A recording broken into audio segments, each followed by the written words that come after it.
2025 সালের শিক্ষাবর্ষে দেশের শিক্ষাক্রমে আবারও পরিবর্তনের ঘোষণা এসেছে। সাম্প্রতিক সময়ের রাজনৈতিক পট পরিবর্তনের পর অন্তর্বর্তীকালীন সরকার আগের বিতর্কিত কারিকুলাম বাতিল করে পুরনো 2012 সালের কারিকুলামে ফিরে যাওয়ার সিদ্ধান্ত নিয়েছে। তবে শুধুমাত্র আগের পাঠ্যসূচিতে ফিরে যাওয়া নয়, সাথে নতুন প্রয়োজন এবং সময়োপযোগী বিষয়বস্তু অন্তর্ভুক্ত করে একটি পরিমার্জিত শিক্ষাক্রম তৈরি করা হয়েছে।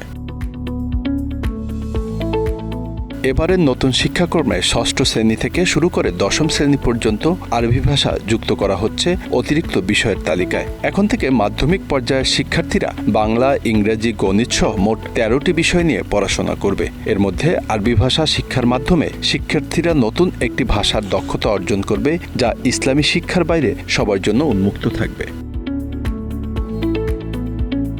এই পরিবর্তন শুধু মাধ্যমিকেই নয়, উচ্চ মাধ্যমিকেও আনা হচ্ছে ব্যাপক পরিবর্তন। একাদশ এবং দ্বাদশ শ্রেণীর বাংলা সাহিত্যে পাঠের সংকলন থেকে বাদ দেওয়া হচ্ছে শেখ মুজিবুর রহমানের 52 দিনগুলো এবং মোহাম্মদ জাফর ইকবালের মহাজাগতিক কিউরেটরের মতো রচনাগুলি। এছাড়াও প্রখ্যাত কবি দিলওয়াল এবং মহাদেব সাহার কিছু লেখা পাঠ্যক্রম থেকে বাদ পড়ছে।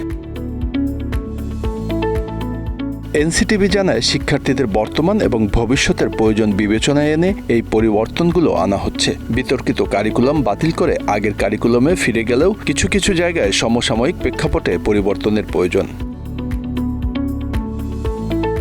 উচ্চ মাধ্যমিকের বাংলা সাহিত্য সংকলনে আরও কিছু বিষয় পরিবর্তন করা হয়েছে। প্রমোদ চৌধুরীর বর্ষা প্রবন্ধের পরিবর্তে যোগ করা হচ্ছে সাহিত্যের খেলা। রোকেয়া সাখাওয়াত হোসেনের গৃহ এর পরিবর্তে যুক্ত হচ্ছে অর্ধাঙ্গিনী এবং কাজী নজরুল ইসলামের আমার পথ এর পরিবর্তে স্থান পাচ্ছে যৌবনের গান। পাঠ্যক্রমের অনন্য পরিবর্তনের মধ্যে রয়েছে 5 জন লেখকের কিছু নির্বাচিত কবিতা ও প্রবন্ধে সম্পাদনা ও পরিমার্জন আনার প্রস্তাব। বিদ্রোহী কবি কাজী নজরুল ইসলামের বিদ্রোহী ও সাম্যবাদী, শওকত আলীর কপিল দাস মুর্মুর শেষ কাজ, আবু জাফর ওবায়দুল্লাহর আমি কিংবদন্তির কথা বলছি এবং সৈয়দ শামসুল হকের নুরুল দিনের কথা মনে পড়ে যায় মতো রচনায় এই পরিবর্তন আনা হচ্ছে।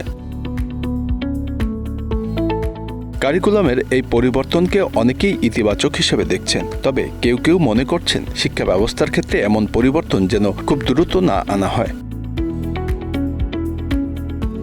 এনসিটিভির তথ্যমতে পরিবর্তনের এই প্রক্রিয়া ধাপে ধাপে এগিয়ে নেওয়া হবে এবং 1 বছরের মধ্যে পুরোপুরি বাস্তবায়ন করা সম্ভব না হলে বর্তমান শিক্ষাবর্ষ থেকেই এই পরিবর্তনগুলোর বাস্তবায়ন শুরু হবে। Bangla affairs news desk.